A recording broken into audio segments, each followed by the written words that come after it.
తిరుమల శ్రీవారి ఆలయంలో ఏడాది పొడవునా జరిగే ఉత్సవాలు, విశేష పర్వదినాలలో అతి ప్రధానమైనది వైకుంఠ ఏకాదశి. ఆ రోజున వైకుంఠ ద్వార దర్శనం చేసుకోవాలని ప్రతి ఒక్కరూ ఆకాంక్షిస్తారు.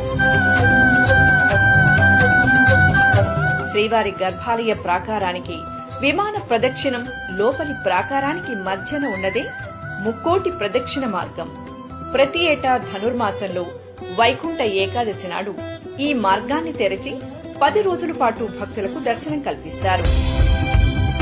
పుష్పశోభితంగా విద్యుత్ దీప కాంతులతో అలరారే వైకుంఠ ద్వార దర్శనం భక్తులకు ఆధ్యాత్మిక దివ్యానుభూతిని అందిస్తుంది.